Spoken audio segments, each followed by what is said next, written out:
I'm coming home, I'm coming home. Tell the world I'm coming. Hello guys, welcome back to my channel Vistoso. അപ്പോൾ ഇന്ന് നമ്മൾ cooking recipe തന്നെ ആയിട്ടാണ് വന്നിട്ടുള്ളത്. അപ്പോൾ ഇന്ന് നമ്മൾ ഉണ്ടാക്കാൻ പോകുന്നത് ചിക്കൻ കട്ട്ലറ്റ് ആണ്. ചിക്കൻ കട്ട്ലറ്റ് ഉണ്ടാക്കാൻ അത്ര പാടൊന്നുമല്ല. എല്ലാവരും വിചാരിക്കുന്നത് ചിക്കൻ കട്ട്ലറ്റ് എന്നൊക്കെ പറയുമ്പോൾ ഭയങ്കര പാടായിരിക്കുന്നല്ലേ. അപ്പോൾ അത്രയ്ക്ക് പാടൊന്നുമില്ല. അപ്പോൾ എങ്ങനെയാണ് ഉണ്ടാക്കുന്നതെന്ന് നമുക്ക് നോക്കാം. അപ്പം നമുക്ക് വേണ്ട ഇൻഗ്രീഡിയൻസ് എന്ന് പറയുന്നത് ഉള്ളി വേണം. ഉള്ളി ഞാനിവിടെ 2 വലിയ ഉള്ളിയാണ് എടുത്തിട്ടുള്ളത്, ചെറുതായിട്ട് അരിഞ്ഞു വെച്ചിട്ടുള്ളതാണ്. അപ്പോൾ ചിക്കൻ ഇവിടെ ഞാൻ മഞ്ഞൾപ്പൊടിയും മുളക് പൊടിയും ഉപ്പും ഇട്ടിട്ട് 3 വിസിൽ അടുപ്പിച്ചെടുത്തിട്ടുള്ളതാണ്, കുക്കറിൽ വേവിച്ചിട്ട് എടുത്തിട്ടുള്ളതാണ്. എന്നിട്ട് അതിനുശേഷം ഇത് ചെറുതായിട്ട് കൈ കൊണ്ടോ അല്ലെങ്കിൽ ഫോർക്ക് കൊണ്ടോ നമുക്ക് ഇങ്ങനെ ആക്കി എടുക്കാം. പിന്നെ ഇത് മല്ലിയിലയാണ്, മല്ലിയില കുറച്ച് വേണം, കറിവേപ്പില, പിന്നെ പച്ചമുളക് ഞാനിവിടെ ഒരു 6 എടുത്തിട്ടുണ്ട്. 6 ചെറിയ പച്ചമുളക് ആയതുകൊണ്ടാണ്. നിങ്ങൾക്ക് നിങ്ങളുടെ എരിവ് എത്രയാണ് വേണ്ടത് അതിനനുസരിച്ചിട്ട് പച്ചമുളക് എടുക്കാം. പിന്നെ കുറച്ച് ഒരു സ്പൂണിനുള്ള ഇഞ്ചി വെളുത്തുള്ളി പേസ്റ്റ് ആണുള്ളത്. പിന്നെ ഇത് ഉരുളക്കിഴങ്ങ് ഞാൻ കുക്കറിൽ തന്നെ വേവിച്ചെടുത്തിട്ടുള്ളതാണ്. കുറച്ച് വെള്ളം ഒഴിച്ചിട്ട് ഒരു 3 മീഡിയം സൈസ് ഉരുളക്കിഴങ്ങ് 3 വിസിൽ അടുപ്പിച്ചെടുത്തിട്ടുള്ളതാണ്. എന്നിട്ട് അതിന് ശേഷം തോല് കളഞ്ഞിട്ട്, തോലോടെയാണ് നമ്മൾ ആദ്യം വേവിക്കേണ്ടത്. അത് കഴിഞ്ഞിട്ട് തോല് കളഞ്ഞതിന് ശേഷം നന്നായിട്ട് ഇങ്ങനെ ഉടച്ചെടുത്തതാണ്. അപ്പോൾ ഇത്രയും ഇൻഗ്രീഡിയൻസ് ആണ് നമുക്ക് വേണ്ടത്. അപ്പോൾ ഇനി എങ്ങനെയാണ് നമുക്ക് ഉണ്ടാക്കുന്നതെന്ന് നമുക്ക് തുടങ്ങാം. അപ്പോൾ ആദ്യം നമ്മൾ ഇങ്ങനെ ഒരു കടായി പാൻ ചൂടാക്കാൻ വെക്കാം. അതിനുശേഷം അതിലേക്ക് ആവശ്യത്തിനുള്ള വെളിച്ചെണ്ണ ഒഴിച്ചു കൊടുക്കാം.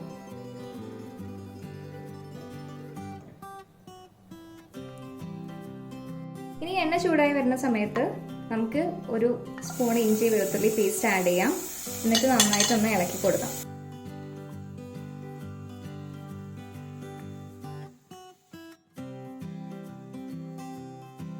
ഇതൊന്ന് കളറ് മാറേണ്ട ആവശ്യമൊന്നുമില്ല. ജസ്റ്റ് ഒന്ന് സോട്ട് ചെയ്തതിന് ശേഷം നമുക്ക് ഉള്ളി ആഡ് ചെയ്യാം.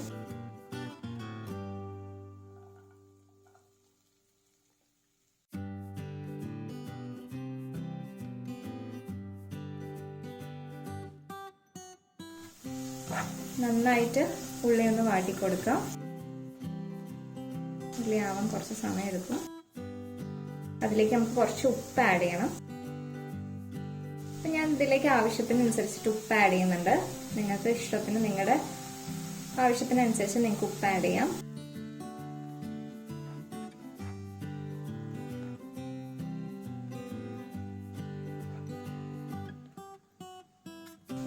കുറച്ചൊന്ന് വാടിയതിനു ശേഷം നമുക്ക് ഇതിലേക്ക് പച്ചമുളക് ആഡ് ചെയ്യാം. പച്ചമുളക് ആഡ് ചെയ്തതിനു ശേഷം ഒന്നുകൂടെ ഒന്ന് വഴറ്റാം.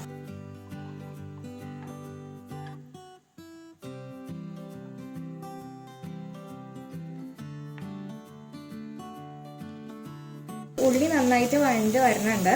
ഇതിലേക്ക് നമ്മൾ ഉപ്പ് ഓൾറെഡി ആഡ് ചെയ്തു. ഇനി വേണ്ടത് നമുക്ക് ഇച്ചിരി കുരുമുളക് പൊടി ആഡ് ചെയ്യണം. ഞാനിവിടെ ഒരു 1/2 ടീസ്പൂണോളം, 1/2 ടീസ്പൂൺ വേണ്ട, ഒരു 1/4 ടീസ്പൂണോളം കുരുമുളക് പൊടി ആഡ് ചെയ്യുന്നുണ്ട്. അടുത്തായിട്ട് ഗരം മസാലയാണ് ആഡ് ചെയ്യുന്നത്. അതൊരു 1/2 ടീസ്പൂണോളം ഗരം മസാല ആഡ് ചെയ്യുന്നുണ്ട്.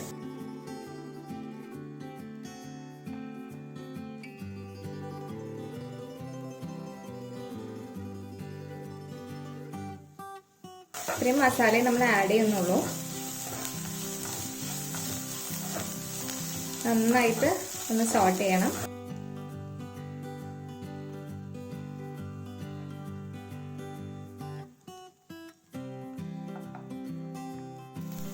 അപ്പം ഏകദേശം ഉള്ളിയൊക്കെ നന്നായിട്ട് വഴണ്ടിട്ടുണ്ട്. ഇനി നമുക്ക് ഇതിലേക്ക് മല്ലിപ്പൊടിയും അതുപോലെ കറിവേപ്പിലയും ഇടാം.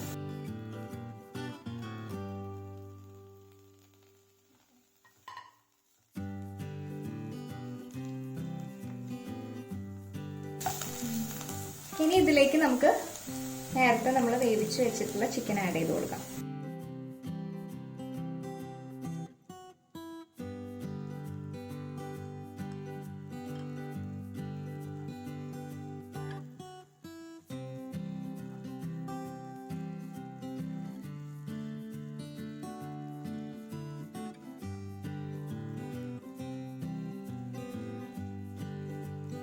നമ്മൾ മാഷ് ചെയ്ത് വെച്ചിട്ടുള്ള പൊട്ടറ്റോ ഇതിലേക്ക് ആഡ് ചെയ്യാം.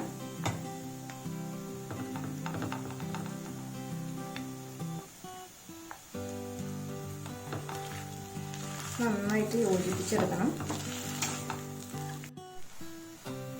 അപ്പം ഇങ്ങനൊരു സ്പൂൺ എന്തെങ്കിലും യൂസ് ചെയ്തിട്ട് നന്നായിട്ട് യോജിപ്പിച്ച് കൊടുക്കുക.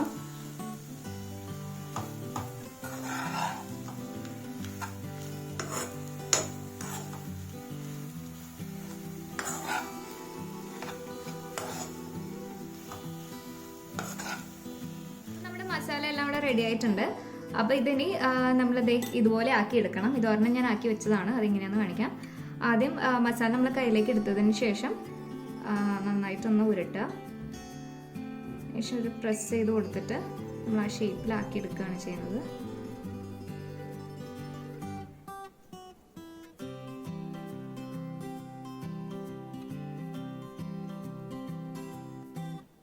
നിങ്ങൾക്ക് ഇങ്ങനെ എന്താ പറയുന്ന ഷേപ്പ് കിട്ടാൻ പാടാണെന്നുണ്ടെങ്കിൽ എന്തെങ്കിലും ഒരു പാത്രത്തിൻ്റെ മൂടിയോ കുഞ്ഞ് ചെറിയൊരു മൂടി എന്തെങ്കിലും എടുത്തിട്ട് ഇതുപോലെ ഷേപ്പിൽ ആക്കിയെടുക്കാവുന്നതാണ്.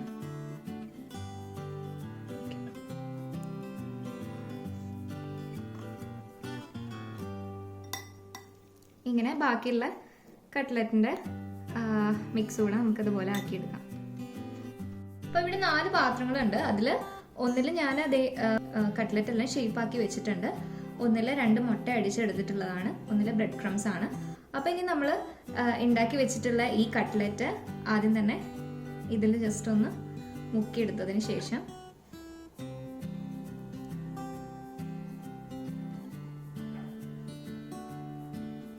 നന്നായിട്ട് ബ്രെഡ് ക്രംസിൽ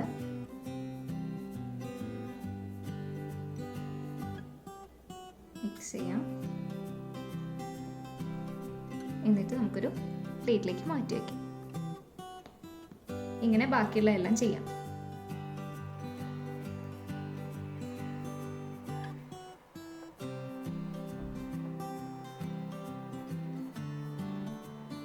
ഞാനിവിടെ എല്ലാം റെഡിയാക്കി വെച്ചിട്ടുണ്ട്. ഇനി നമുക്കിത് എണ്ണയിലിട്ടിട്ട് പൊരിച്ചെടുക്കാം. അപ്പോൾ ഇവിടെ പാൻ ചൂടായിട്ടുണ്ട്. ഇതിലേക്ക് നമുക്ക് എണ്ണ ഒഴിച്ചു കൊടുക്കാം.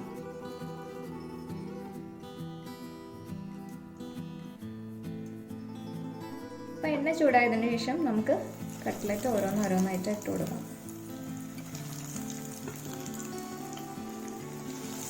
മീഡിയം ഫ്ലെയിമിൽ വെച്ചാൽ മതി.